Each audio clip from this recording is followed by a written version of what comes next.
So, what exactly do I do with this channel? Well, I cover many things: fandoms, fantasy, movies, so on and so forth. But one thing I guess I'm doing semi regularly is calling out a lot of online grifters. And one of my main targets has been Aaron Smith-Levin and his SPTV empire. But one of my older targets was Jeremy of the Quartering, and like the videos did okay for what they were. I guess the dilemma with the Quartering is almost identical to Aaron, which is what I'm going to do compare contrast here. Is yeah, they're grifters, but at the end of the day, the real tragedy is they're just boring. They just put out the same thing all the time. They rarely ever do anything that's really like, oh, I really need to see that video. I don't like this person, or that live stream is very critical. So I often, again, by force, because I keep doing updates on Aaron, I have to force myself to watch these videos, and I am stunned at how samey they are. Now, the cornering's in a bit of a more of a panic, and I'll just start with him because it's more hilarious. This is a guy, just go to his YouTube channel. It's insane. He has well over 1.5 million subscribers. He nearly has 2 million subscribers, but he's whining that he's losing hundreds and hundreds of people every day. Again, he still has nearly 2 million subscribers. His videos regularly get 40, 30,000, 50,000, 60,000. Most YouTubers would be shocked and be like, wow, that's making tons of money. It's not enough for Jeremy. And he's whining, complaining. And you're like, it's pretty obvious why you're declining, but you just don't want to admit what's going on. And it's pretty obvious. It's just like, okay, alrighty then. YouTube will show it to people. That's why clickbait's a thing. The lower, the less, right? Because there's a finite amount of real estate. So I thought, well, this video has a low click-through rate. I better delete it. Turns out that was very bad. And I know other YouTubers that do this, so you should stop.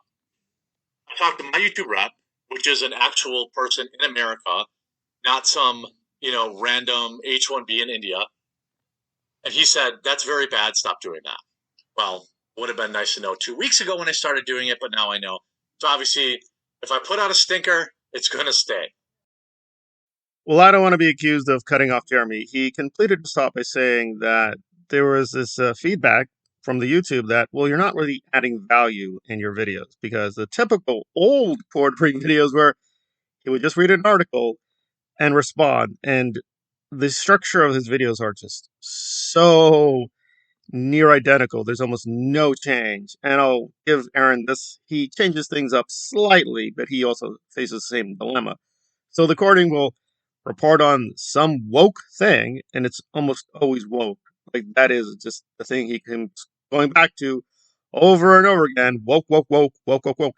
Now I've done many videos criticizing the woke, but that is the only thing he ever does. So it's like some female hero, some female actress, a feministy thing, gay actor in some film series, and woke, woke, woke panic. And Jeremy says, this article tells me the woke is out of control, blah, blah, blah, blah, blah. And he just, that's it. It's like, well, most of these articles are public and online. I could read the article myself. I don't need you to just read the article and then say, guys, woke is bad. Woke is really bad. But I find Jeremy's response, he's apologizing, yeah, for just being lazy, but then he says, yeah, I've hired a researcher. The researcher will do all the work and presumably add more value to his reactions. And I'm like, why don't you just do your own research? I mean, that's part of what you're supposed to do is, as a creator, have a very individual style. I also find it shocking. He keeps saying he has a team of editors, but I'm like, videos are just very plain and bland. It's just, you're scrolling down an article, we cut to Jeremy reacting, go back to article, then Jeremy reacting. I'm like, what is the video editing? It's just such a plain style. I'm like, if you have all these people employed, well, I hate to be brutal, but you need a new team because the thumbnails and all these things, they're just very plain and bland. I mean, maybe if you're new to his channel, you'll be like, oh, it's super exciting. He's complaining about Brie Larson. But if it's like the 100th video where you're manipulating Brie Larson's face, it's like, yeah, I've seen that video. I've seen that video now dozens of times. It's like, it's very hard to care about what Jeremy says because he just says the same thing over and over again. I hate Brie Larson. I hate the woke. I hate back in the gay. Give me money. Okay, I mean, it's just like, even if you're into that stuff, beyond a certain point, you're like, yeah, I've heard this 1,000 times. You got to give something more. But his improvement will be, I'll do a little bit more research.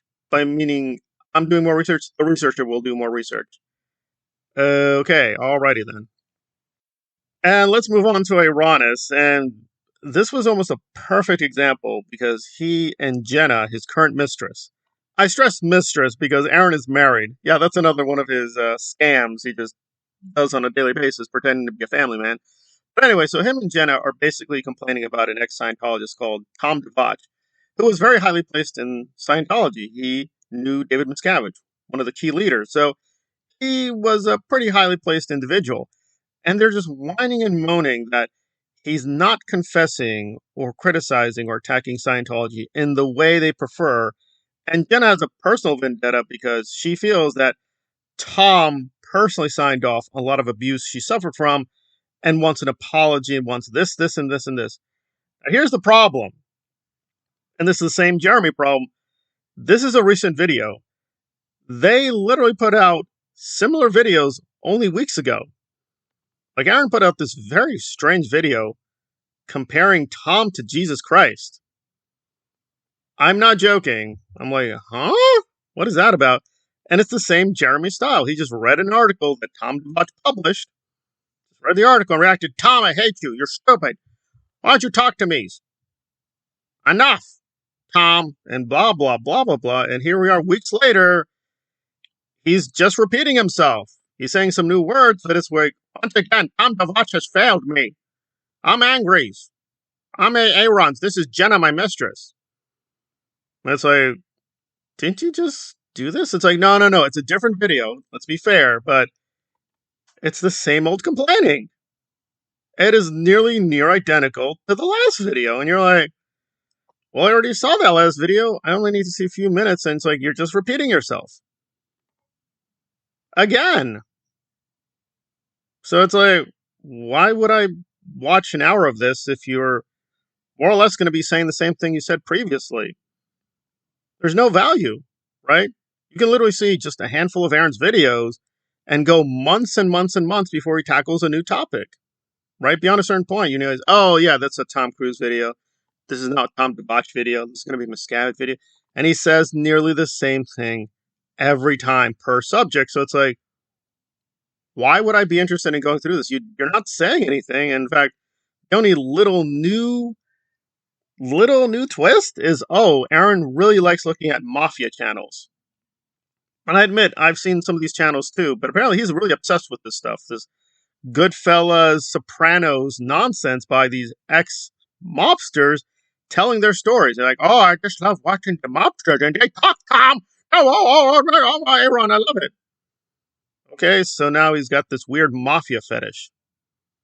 Okay, I guess that's new. And if you stay for the video, you'll be like, oh, you really like Goodfellas. You like The Sopranos. Right. They're very popular shows. These are very popular movies. I've seen a lot of them. But unlike Aaron, I've actually studied these things at a very deep level. I read whole books on Scorsese, whole books on the mob in Italy, Italian culture. I know Italian now fairly well. I can read Italian, like original Italian texts, whether Dante or Machiavelli. So it's like, okay, we're kind of doing the same thing, but I'm trying to be more serious and systematic about knowledge about the mafia. Whether he's like, Scientology's like the mob, and the mobsters get on, they talk in detail, and how to stop the mobs. Okay. Does he provide any real analytic data to show this? No, it's just like Tom DeVach needs to act like Goodfellas. Why? Because Aaron is watching Goodfellas and he's obsessed with The Sopranos and thinks the world is Tony Soprano now. This would be laughable if this were like a piece of fiction, but no, this is real. That's his guideline to stopping Scientology. Let's just map The Sopranos, season 2, 3, 4, 5, whatever. And it's like, well, there we go. Okay. Does he not realize that oftentimes these mob guys are just making stuff up? A lot of stuff is just embellished. Like a lot of what's in Goodfellas is totally made up. It is not true to life. But he's so stupid and naive. He just thinks, oh, yeah, I saw Soprano episode 5, season 2. Oh, my gosh, Tom, let's follow that. And it's like, you're just an overprivileged brat living in a weird fantasy world where TV shows are documentaries to you. Instead of doing the hard work of really understanding Italian culture, Italian mafia, how these things really operate at a real deep level, we're just getting, I just saw my Sopranos and now I know everything about Scientology and Tom DeVach. Because the problem here is really bluntly simple: is Aaron doesn't know anything about this stuff. He wasn't a high-ranking, super elite executive, so he has no real knowledge. So he has to depend upon other people talking to him. So it's like, well, why don't you just go to the FBI and stop everything, saying, oh, I was checking on the auditors and the tech, and, I'm not really that big in Scientology.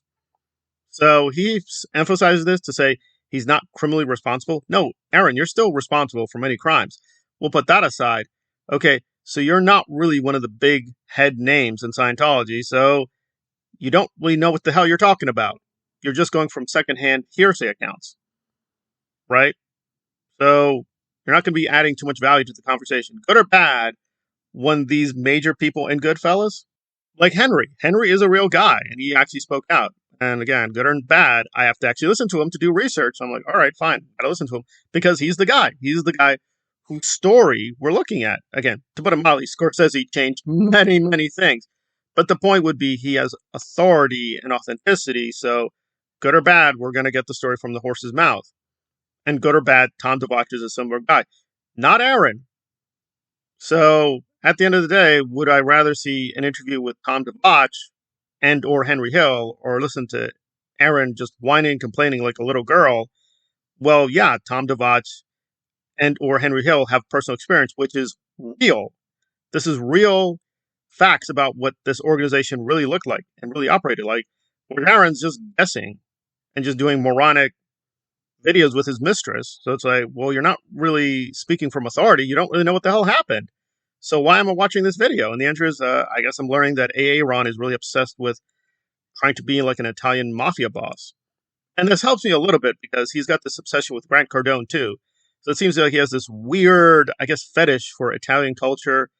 I would assume the obvious: Italian food, Italian women, and trying to be a mob boss. And it's like, yeah, we already know your psychology. You're kind of a psychopath and you want to be a criminal. We know that already. But I guess now we know what kind of specific criminality he's really into. Okay, got it. Thanks. This tells us a lot about Aaron's stupidity and criminality. It doesn't tell us too much about the criminality of Scientology, though. And that's more important, in my humble opinion. But that's just my opinion.